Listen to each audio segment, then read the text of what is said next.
जरा कल्पना कीजिए, जहां आज है हरियाली और जीवन, वहां कभी थी बंजर रेत, प्यास और पीड़ा। पश्चिमी राजस्थान, जो एक समय समृद्ध सिंधु सरस्वती संस्कृति का हिस्सा था, सरस्वती नदी के लुप्त होते ही बदल गया भीषण मरुस्थल में। नदियों का अभाव, वर्षा की कमी और लगातार पड़ते अकालों ने जनता को कर दिया था त्रस्त। वर्ष 1899-1956 या अकाल, जब सूख गया पानी और खाद्यान्न के अभाव में भूख से हुई भीषण जनहानि ने प्रदेश को डुबो दिया था वेदना में। तब बीकानेर के महाराजा गंगा सिंह ने अपने हृदय में धधकती पीड़ा को एक संकल्प में ढाला कि फिर कभी उनकी प्रजा को नहीं करना पड़ेगा ऐसे संकट का सामना। समाधान एक ही था, पानी। लेकिन रेत के अथाह विस्तार में कोई स्रोत नहीं था। तब महाराजा ने ठान लिया पंजाब से सतलज का पानी बीकानेर लेकर आना। इसके लिए बननी थी लगभग 157 किलोमीटर लंबी नहर।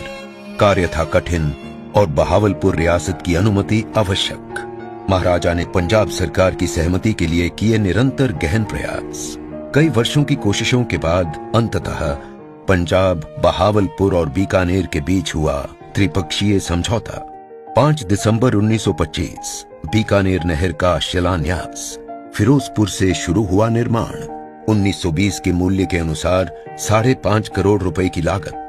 संपूर्ण बंदोबस्त किया स्वयं महाराजा ने और केवल 2 वर्षों में तैयार हुई 157 किलोमीटर लंबी नहर। 26 अक्टूबर 1927 बीकानेर की धरती पर पहली बार बहा जीवनदायक पानी।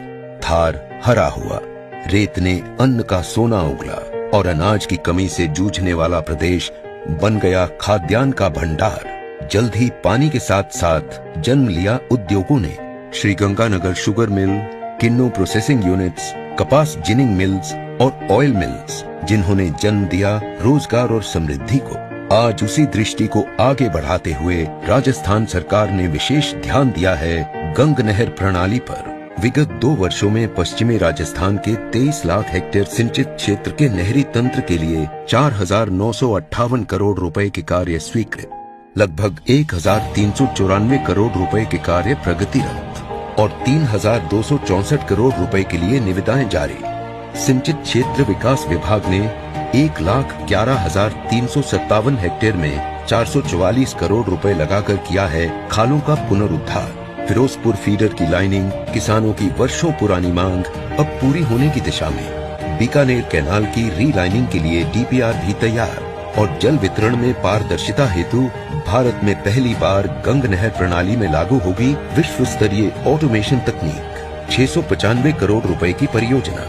5 दिसंबर 1925 को महाराजा श्री गंगा सिंह जी ने किया था राजस्थान की पहली मानव निर्मित परियोजना गंग नहर का शिलान्यास।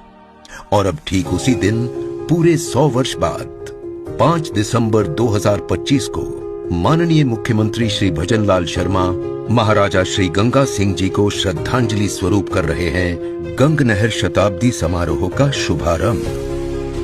गंग नहर केवल एक नहर नहीं, ये है पश्चिमी राजस्थान की जीवन रेखा। एक शताब्दी लंबी जल यात्रा, पीड़ा से प्रगति तक, सूखे से समृद्धि तक, रेगिस्तान से हरियाली तक। ये है गंग नहर का चमत्कार, जिसे नई दृष्टि और नई प्रतिबद्धता से सशक्त कर रही है भजनलाल सरकार। नव उत्थान, नई पहचान, बढ़ता राजस्थान, हमारा राजस्थान।